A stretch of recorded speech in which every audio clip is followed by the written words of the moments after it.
बच्चों, स्वागत है आप सभी का हमारे इस एजुकेशनल चैनल में।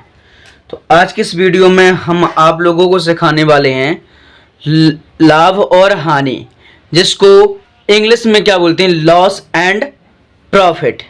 ठीक है, लॉस मीन्स हानि और प्रॉफिट मीन्स लाभ। तो इसमें जो पहला क्वेश्चन है उसको ध्यान से समझिएगा। मोहन ने एक टीवी खरीदी। क्या खरीदी? टीवी खरीदी। कितने रुपए की? 5,000 रुपए की। कितने की? 5,000। इसको बोलेंगे 5,000।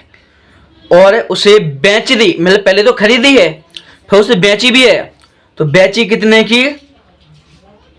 6,500, मतलब 6500 की बेची। तो अब इसमें क्या निकालना है अपन को? लाभ और हानि। अब इसमें आपको पता करना है कि इसमें लाभ हुआ है कि हानि। अगर आप नहीं पता कर पाते हैं तो वो हम बताएंगे। तो चलिए इनको कैसे पता करेंगे वो देख लेते हैं। तो देखते हैं, पहले एक सूत्र लगेगा अपना क्रय। ठीक है, क्रय। क्रय का मतलब होता है खरीद। फिर आता है विक्रय। विक्रय का मतलब होता है बेचना। क्या होता है? बेचना। ओके, अब आगे देखते हैं। अब देखिए, तो पहले तो खरीदी कितने की थी वो देखना है। कितने की खरीदी थी वो देखना है। तो खरीदी थी 5,000, मतलब 5,000 की। और फिर खरीदने के बाद उसे बेची कितने की है? 6,500 की। कितने की? 6,500 की। अब आप ये बताइए कि आपने 5,000 की चीज खरीदी है और 6,500 में बेची है, तो उसमें आपको लाभ होगा कि हानि? तो आप तो समझ तो गए होंगे। अगर आप कोई 5 रुपए की चीज खरीदते हो और आप उसे 7 रुपए 8 रुपए में बेचते हैं तो उसमें क्या होगा? लाभ ही होगा कि ना? तो अब इसमें लाभ कितना होगा वो आपको देखना है।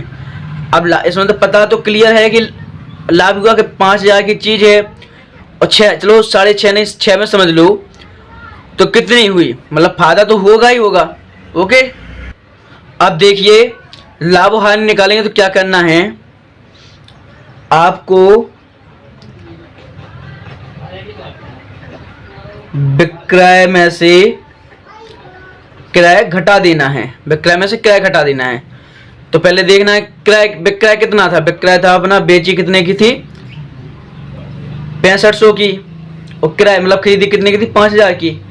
अब इसमें से अपन घटा देंगे। घटाएंगे तो यहाँ पर 0 0 5, 6 में से 5 गए, 1 बचा। तो लाभ कितना हुआ? इसमें लाभ हुआ 1,500 रुपए का। कितने का हुआ लाभ? 1,500 का।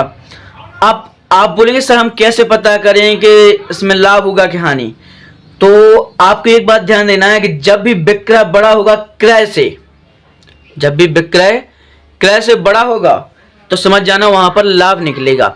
और जब भी क्रय विक्रय से बड़ा होगा तो वहां पर आपको हानि निकलेगी। अब यहां लाभ तो निकल आया अपना, कितना निकला? 1,500। आप पूछते हैं कि कितना प्रतिशत निकला?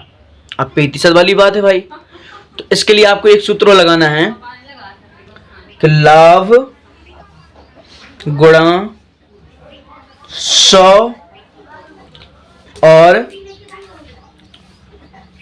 बटे में क्रय। ओके, इसके आधार पर आपको प्रतिशत निकालना है। क्या निकालेंगे इससे? प्रतिशत के कितने प्रतिशत लाभ हुआ है। तो अब प्रतिशत निकालना है इसका, तो आपको सबसे पहले क्या देखना? लाभ। लाभ कितना हुआ था? 1,500। यहां पर गुणा का निशान है तो गुणा लगा देंगे। ठीक है, यहां पर क्या है? 100, तो यहां पर भी 100 लिख देंगे। बटा यहां पर क्या लिखा? क्रय मूल्य। क्रय मूल्य मतलब खरीद कितने की थी? क्रय का मतलब होता है खरीदना।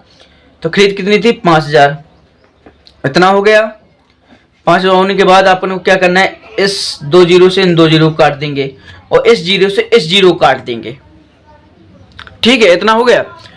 अब देखना है यहां पर बचा 150, यहां पर 1, तो 150 एकम 150 बटे में कितना बचा? 5। इतना हो गया। इतना कर लोगे। चलिए, अब इसके आगे क्या करना है आपको? 5 का भाग देना है इसमें। तो 5 तिया 15 और 0 लगा देंगे यहां पर। तो अपना कितने प्रतिशत लाभ निकला? 30 प्रतिशत। कितना प्रतिशत? 30%। तो बताइए बच्चों, आप में से कितने बच्चों को ये सवाल समझ में आया है? जिस भी बच्चे को समझ में आया है तो कमेंट बॉक्स में जी हाँ या एस लिखें, तो उसके आधार पर हम आपको कुछ सवाल भी देते हैं। लेकिन जिन भी बच्चों को इसमें समझ में नहीं आया होगा तो हम एक और वीडियो बनाएंगे, ये अपना पार्ट 1, हम पार्ट 2 भी बनाएंगे, उसमें हम आपको होमवर्क के रूप में कुछ सवाल भी देंगे। तो अगर आप पार्ट 2 चाहते हैं तो आप उसमें लिख दें पार्ट 2। क्या लिखेंगे? पार्ट 2। तो हम समझ जाएंगे आप पार्ट 2 भी लेना चाहते हैं। तो उसमें हम आपको होमवर्क के रूप में कुछ सवाल भी देंगे। तो कुछ सवाल मिलेंगे तो आप भी करेंगे और उनका आंसर आप लिख सकते हैं। हम इसमें दे देते, लेकिन बहुत से बच्चे क्या है कि सब्सक्राइब नहीं करते और कहते हैं कि सर अगली वीडियो भेजो।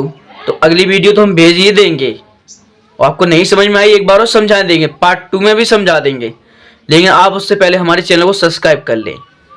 ठीक है, तो चलिए आज के लिए बस इतना ही। मिलते हैं हम इसी तरह की नेक्स्ट वीडियो में। तो जब तक के लिए राम राम।